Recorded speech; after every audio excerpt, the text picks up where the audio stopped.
I'm Shelley Stevens Stidham. I was introduced to the field of injury and violence prevention by one of the founders of Safe States Alliance, Sue Maloney. The Oklahoma State Department of Health was awarded one of the early CDC injury prevention grants, and Sue was named to direct the Oklahoma program. She hired me, and the rest is history. It was so exciting to be at the beginning of a fresh, bold new initiative that in many ways set the standard for state injury programs across the country. But it became critically important to me 17 years later when my daughter was involved in a car crash. The work that we had been doing to advocate for safer vehicles and primary seatbelt laws ended up saving my daughter's life.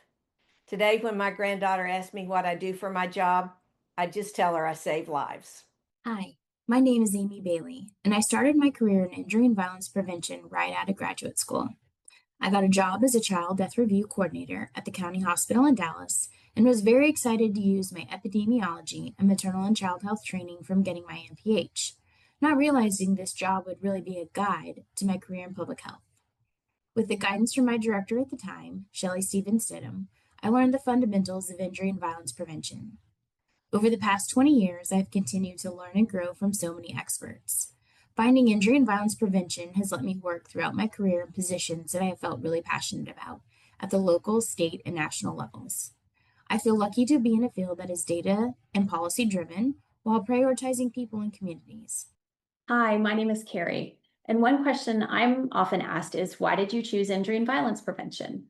For many people, it sounds like difficult, heavy work. And the truth is that it can be. At first, I didn't choose injury and violence prevention at all. My passion was prevention, but in the world of wellness. I spent my time helping people lower their blood pressure, stop smoking, and making healthier choices, work that I still deeply value today. But somewhere along the way, I learned about a program focused on preventing violence, and specifically firearm violence. And it really opened my eyes to a growing problem that urgently needed attention. And that moment changed the direction of my work. I began collaborating with researchers and physicians and community partners, collecting data and using it to guide conversations with program coordinators and policymakers and funders about how to prevent firearm-related injuries more effectively. Fast forward 20 years, and I am still in this field because I've seen what's possible when dedicated people come together around prevention. At Safe States, I have the privilege of working alongside committed partners across the country who are doing the hard, meaningful work of preventing injuries and violence and building safer communities.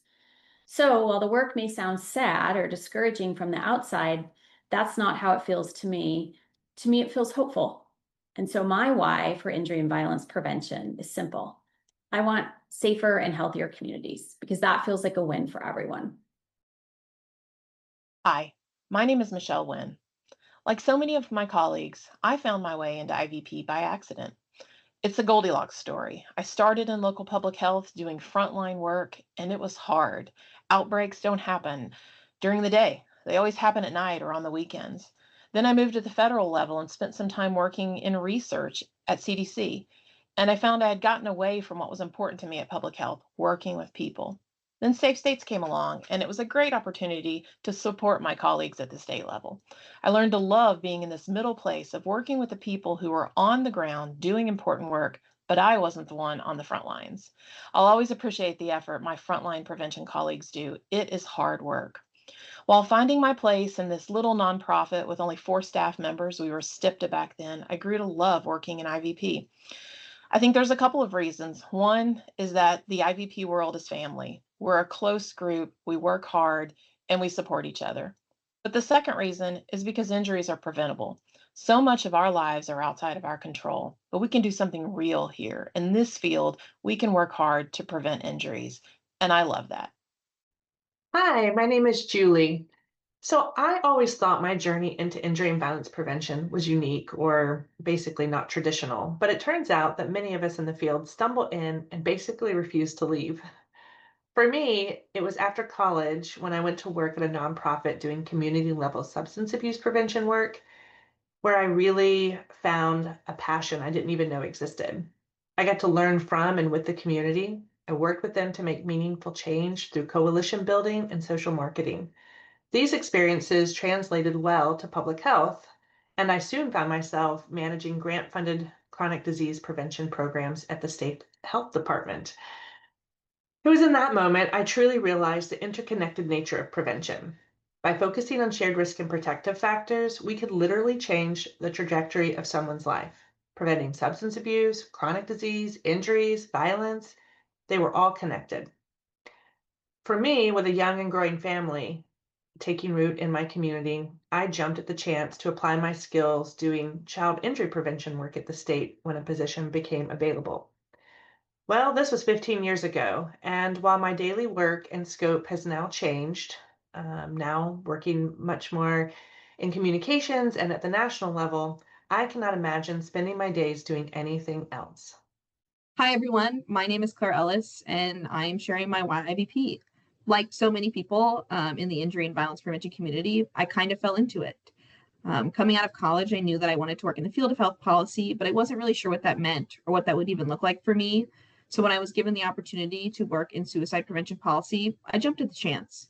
Like so many Americans, I have lost loved ones to suicide and substance use disorder, and I have many more who are struggling with mental health challenges and substance use disorder every day.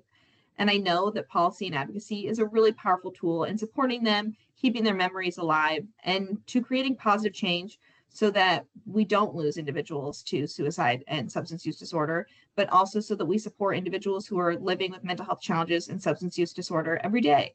And I'm so grateful for that opportunity because it brought me to the broader field of injury and violence prevention. I'm grateful to learn from so many of the amazing people doing this important work on the ground, to uplift their stories to policymakers, and to hear when they use their voice to talk with state, local, or federal officials, to talk about the important life-saving work that they are doing, and to make sure that it continues to be a priority and that we continue to see positive change from a policy point of view. My name is Krista. As I think back on my career, I got involved in injury and violence prevention through my work in local public health. Our local health department had become involved in Safe Kids as a local chapter and began offering car seat checks and bike rodeos. I participated in the first child passenger safety technician class that was offered in Michigan back in the spring of 1998. I remember being so surprised when I received that thick training binder and wondered how there could be that much to learn about car seats. Wow, with what I have learned and continue to learn, with vehicles, products, and technology continuing to change, I can't believe some of the things that we are now having to deal with in injury and violence prevention. For instance, Waymo self-driving cars. Our work continues as the needs continue, and we keep educating about safety and injury and violence prevention to families and communities to ensure the opportunities exist to live safe, happy lives. What keeps me in this work is knowing that through collaborative efforts with colleagues, we are all striving to prevent injuries and violence, improving quality of life, and creating safer, healthier communities. It's not always easy, but hearing the success stories that a bike helmet prevented a head injury, proper storage of medication, cleaning supplies, and other chemicals prevented a poisoning, and consistently using seatbelts and car seats reduced injuries and fatalities. And the list goes on and on. It's very gratifying when we hear these success stories, and it reinforces my passion to continue my work in injury and violence prevention. Hi there, I'm Eva Bland with Safe States Alliance. People often ask me how I got into injury and violence prevention, and honestly, my answer is pretty simple. I believe that everybody deserves a safe and healthy life. Behind every data point, every statistic that we read, there's a real person and a real community that's been impacted by injury or violence. What drew me to this field is realizing that so many injuries and violence, acts of violence, are connected. And not only are they connected, but they're preventable. What keeps me in the field is the people. It's the people I work with, it's our colleagues across the country, our partners, our funders, our policymakers leading the charge. Throughout my career, I have seen how powerful it can be when we connect people to each other, to resources, when we bring partners together, and when we create opportunities for collaboration. No single person or organization can solve these challenges alone. However, when we come together, we can create real change. So for me, injury and violence prevention is about strengthening systems so that everyone has the opportunity to live a safer, healthier life. Hi everyone, my name is Hannah Dunlop and I'm here today to share my Why IVP, the story of how I fell into injury and violence prevention and why it's so important to me. To start, I didn't even realize that I wanted to go into public health until my junior year of undergrad, and it wasn't until the summer after the first year of my MPH that I realized IVP was a specific sector of public health. While I was very passionate about gun violence prevention policy and other issues, I wasn't aware of the full breadth and depth of the IVP field, and I still might not be. It wasn't until I started working full-time in the field that I realized how much injuries and violence have impacted my life personally and those that I'm close to. To name a few, I lost my grandpa by drowning. My other grandpa sustained life-threatening injuries due to a tractor tip over. My close friend's brother was a victim of suicide by firearm. I've been a passenger in multiple car crashes. I've had to stop playing contact sports after having multiple concussions with no education or baseline testing prior to the first.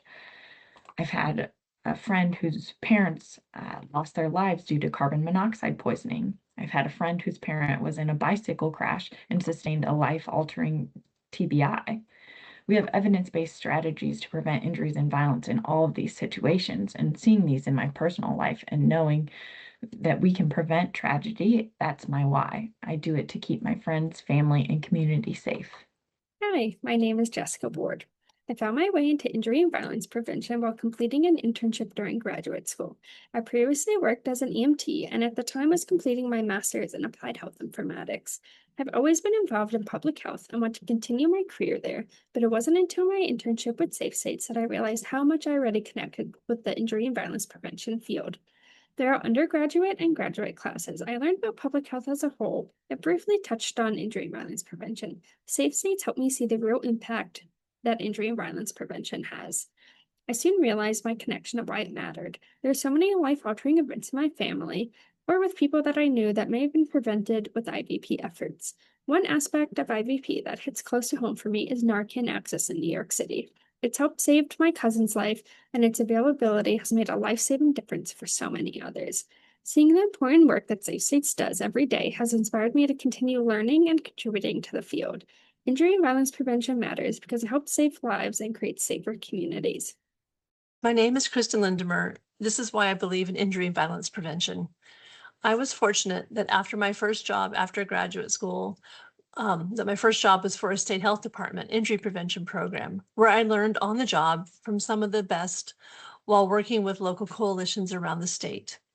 Part of this role was very tangible, one-on-one work with car seat check events on cold winter days and in hot summer parking lots, helping parents and grandparents learn how to install their car seats and keep their children safe.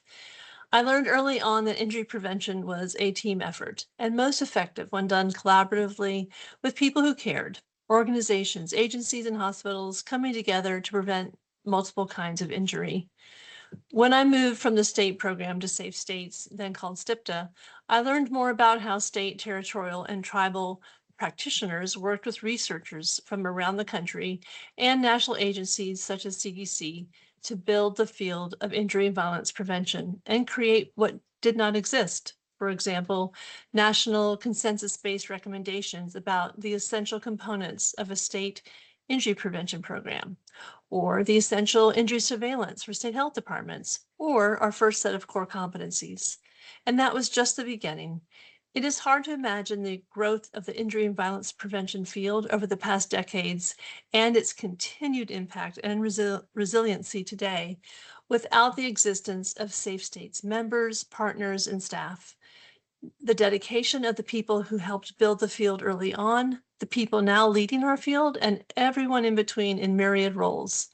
Their commitment to working together is inspirational, as is their advocacy for the very existence of programs and funding, all while expanding and improving how we practice injury and violence prevention. This is a big part of my why. Hi, my name is Deltavia Robertson, and I chose IVP because, well, it probably chose me.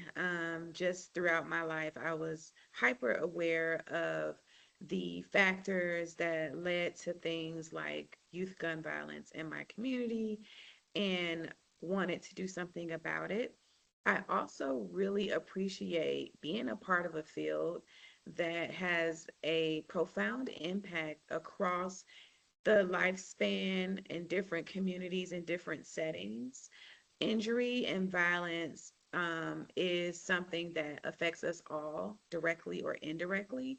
And I felt like I wanted to be a part of the solution and to help drive the change to help our community and our society be able to thrive. Because when you don't have a sense of safety, when you don't have your health and your well being, you are unable to contribute your talents and gifts to society. And I felt like injury and violence prevention is just one of those areas that is really important. And I saw that I could make a difference. And it was just so important and personal to me. And that's why I chose, or it chose, we found each other, this field. And I am just reminded every day about the importance of the work that I do and the partnerships that I have, and just the way that we are able to work upstream to address issues that ultimately can also address things like chronic disease and some of the other public health topics. So injury and violence prevention just feels so um, just fundamental to improving our society. And that's why I love it. Hello, my name is Paul Bonta. Injuries and violence are important to me because injuries and violence are the leading cause of death for children and young adults in this country. Yet we know that injuries and violence are largely preventable. We also know that we have a strong evidence base that points us to those injury and violence prevention programs that have proven effective. And we also know that we have the strongest and the greatest injury and violence prevention workforce in the world. Yet what we need are strengthened federal investments in the injury and violence prevention workforce to help expand the workforce in states across the country and to help make sure that the workforce is working at its most optimal level. That's why I'm passionate about injuries and violence prevention work. And that's why I work to strengthen federal investments in injury and violence prevention programs. Injury and violence prevention is important to me because it is really about protecting people and strengthening communities. Too often, injuries are seen as unavoidable, but in reality, many of them are preventable. Through education, policy, and community support, we can reduce risk and save lives. This work matters to me because it focuses on making sure everyone, regardless of where they live or their background, has the opportunity to be safe and healthy. At the end of the day, preventing injury and violence isn't just a public health issue. It's about creating a future where people can thrive without fear and where communities can be truly resilient. I got into injury and violence prevention the same way so many of us did, which is by accident.